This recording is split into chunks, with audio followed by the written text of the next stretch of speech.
I heard a familiar voice at the restaurant we were at for our daughter's birthday.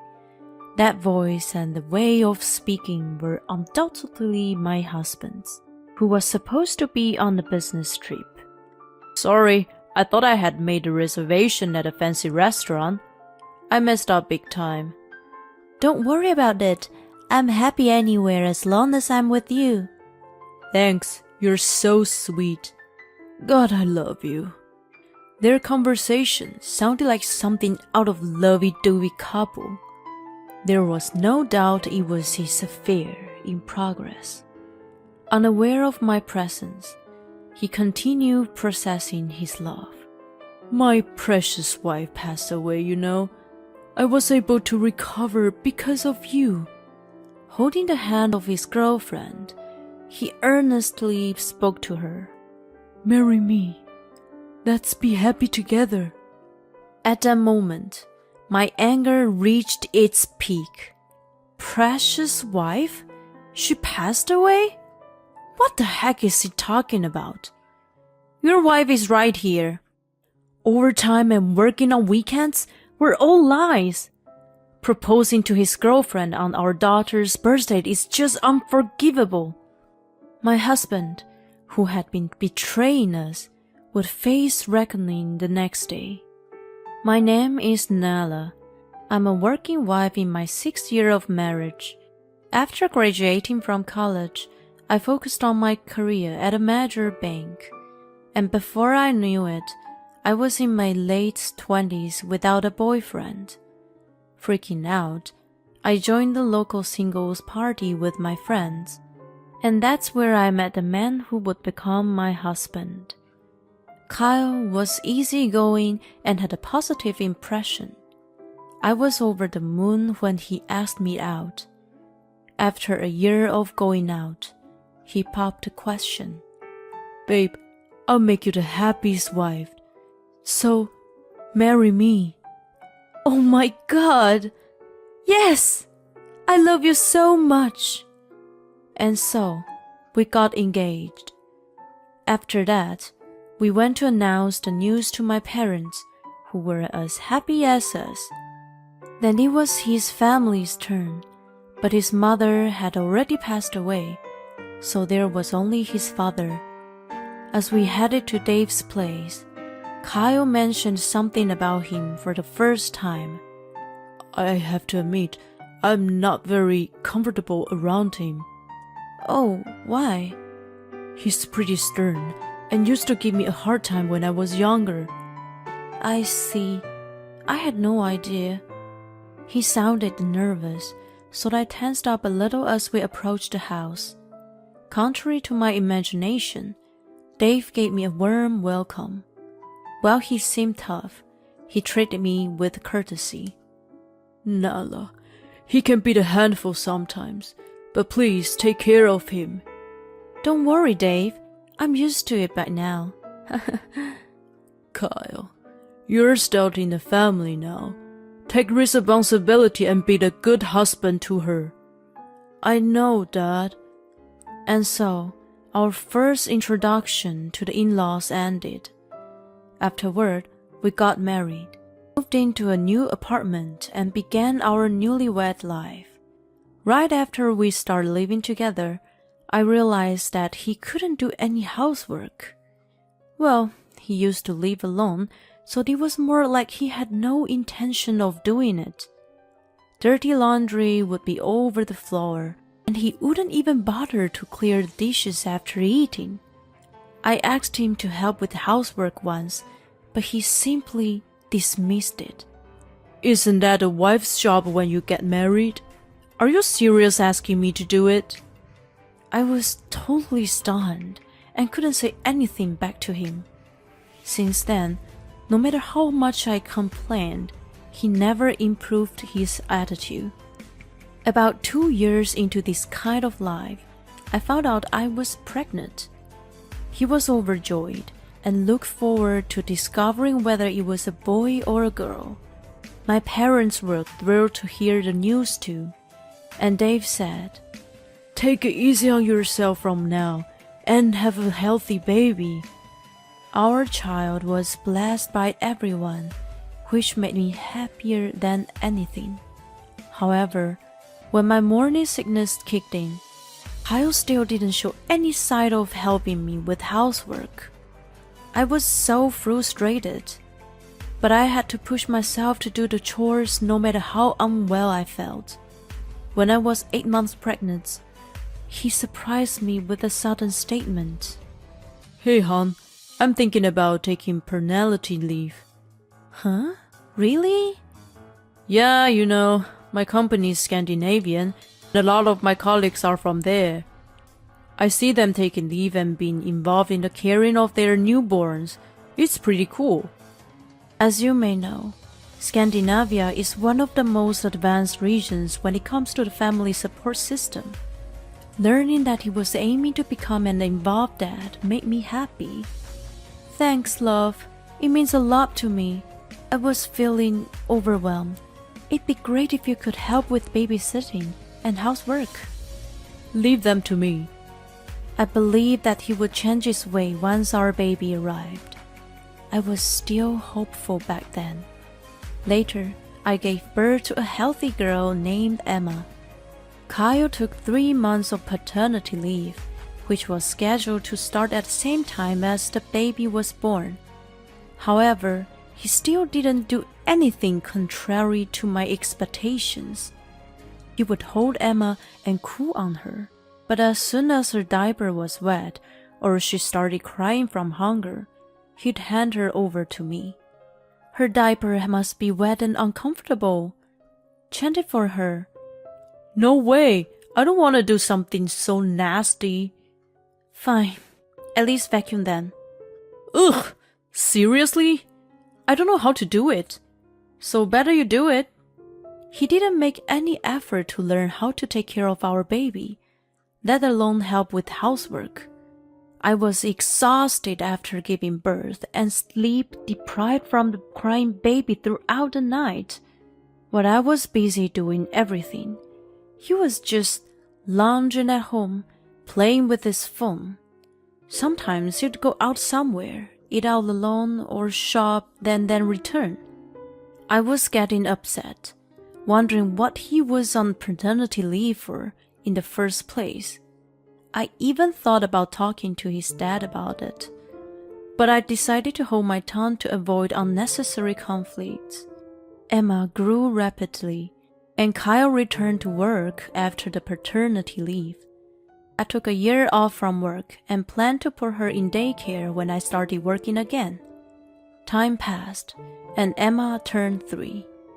We might have appeared to be a happy family at first glance, but my frustration had been building up for the past few years. Kyle, as usual, wouldn't lift a finger when it came to housework and childcare. Moreover, for the past 6 months or so, he'd become increasingly busy with work, often working late on weekdays. He even claimed to have to go in on weekends, which was supposed to be the only time he could spend time with Emma. Since I had been handling everything related to her, she had naturally become attached to me. Still, I thought I had to support Kyle because he was busy with work, so I somehow managed things day by day. As Emma's 4th birthday approached, I brought up an idea when he came home late one night. "Hey honey, I want to talk to you about something." "What? I'm tired, you know." He replied with a hint of annoyance, but I continued with a serious expression. "Emma's birthday is next Wednesday. I really want us to celebrate as a family, so can you try to come home early?" "No way! I'm swamped with work right now. Anyway, I've got a business trip that day." "Oh, come on. You've been spending no time with her for a while now. She misses you." "Yeah, right. She's always glued to you, calling for her mummy." "That's because you—" Before I could raise my voice, he interrupted, looking annoyed. "Let's drop it. I don't want to argue about it anymore." he headed off to take a shower. Left behind, I was utterly shocked. Then Emma's birthday arrived. Kyle had gone on a business trip early in the morning. When I asked Emma what she wanted to eat for her birthday, she energetically replied, "Kids' meal." She loved it at a nearby chain restaurant. I agreed to her request, and after picking her up from daycare, we headed there. However, it was closed for renovation. "Well, we have no choice. Let's go to a different location." And so, we ended up going to another one a bit farther away. The place was crowded, and we had to wait for about 20 minutes before being seated. "I'm really hungry." "You can eat as much as you want. We'll get some cake too." While having the conversation, I looked up, and my heart leaped out of my chest. The man sitting diagonally across with his back to us looked just like Kyle. Emma's meal was brought to her, and the pasta dish was placed in front of me. I stealthily observed the other table. Then I overheard their conversation. "I'm sorry, Monica. I made a reservation at a fancy restaurant, but I messed up the date, and now we're here." The voice and the way of speaking were undoubtedly Kyle, who was supposed to be on the business trip. Referred to as Monica, said, "Don't worry about it. I'm happy anywhere as long as I'm with you." "Thanks, you're so sweet." I was sure it was the scene of his affair. I operated my phone nervously and pressed the record button. His voice was being recorded on the phone. "I had planned to have this conversation in the proper restaurant, but..." "What is it?" "As you know, my previous wife passed away. I was able to recover because of you." "Oh, baby." Holding her hands, he said with a serious tone, "So, Monica Reed, marry me. Let's be happy together." Her eyes welled up as she responded, "Kyle, let's be happy together, for your previous wife's sake too."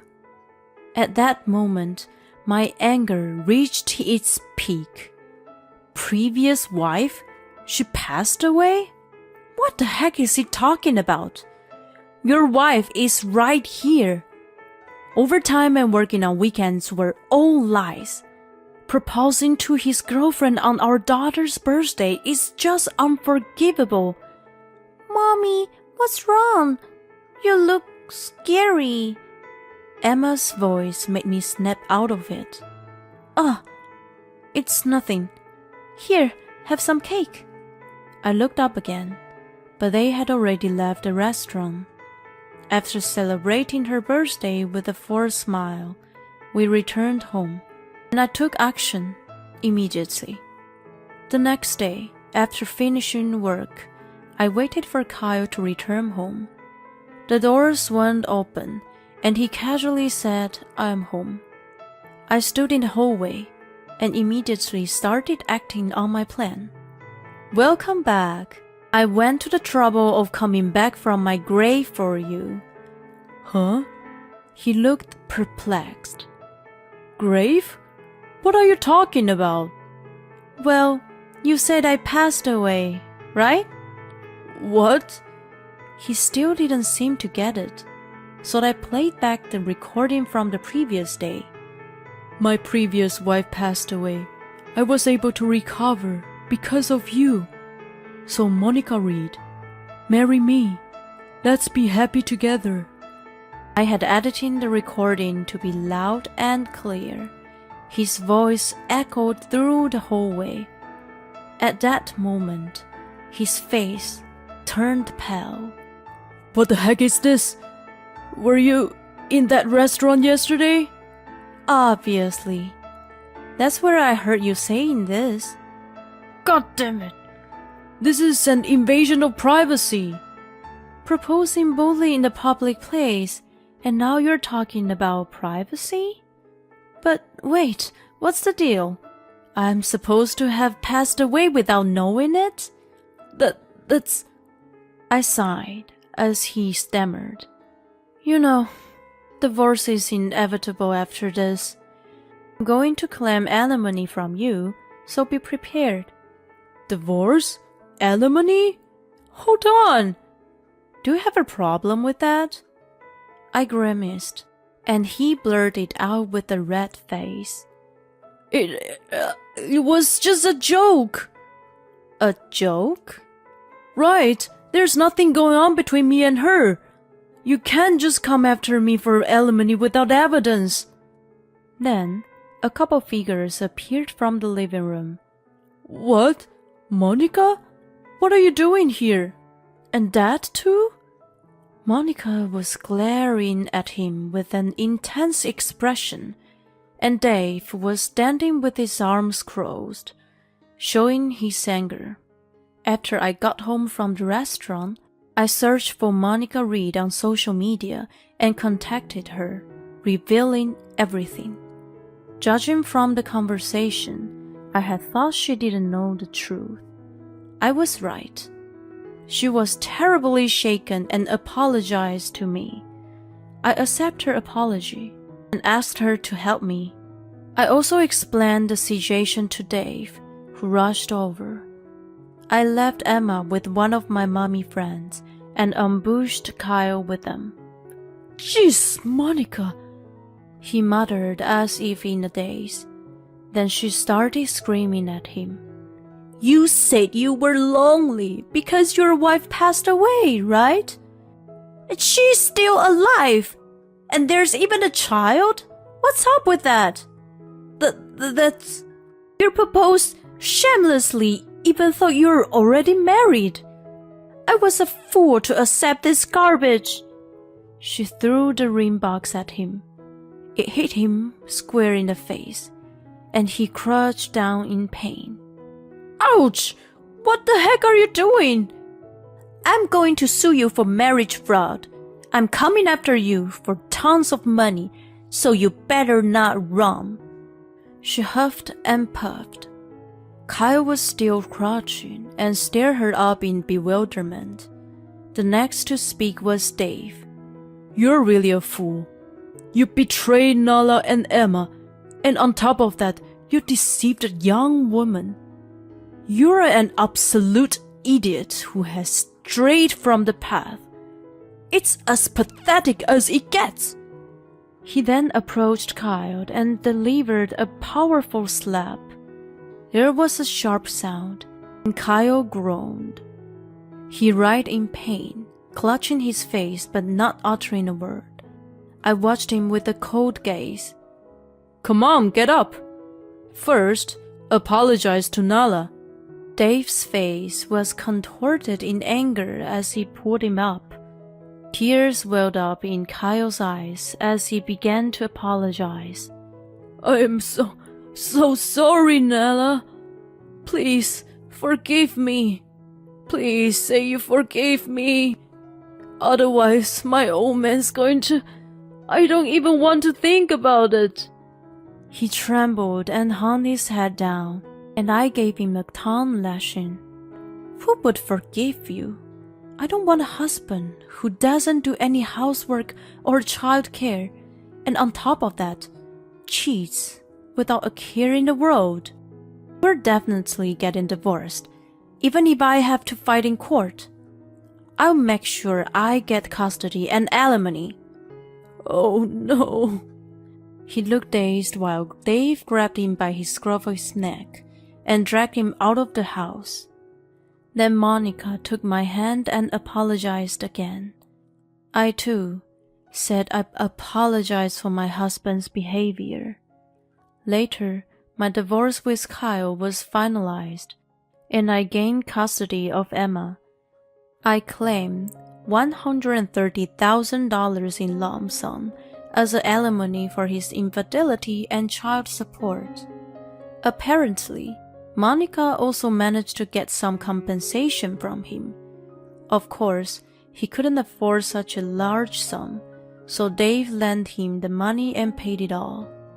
He was furious about the whole incident and made Kyle quit his job.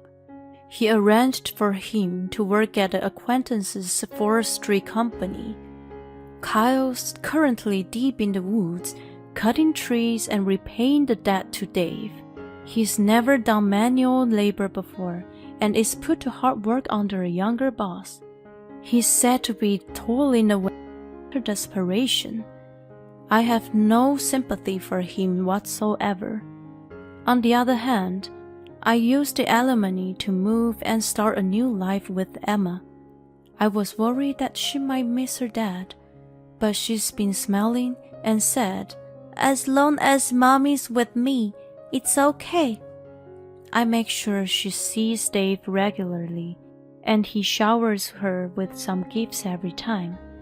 I'm looking forward to watching her grow and living life with a positive attitude.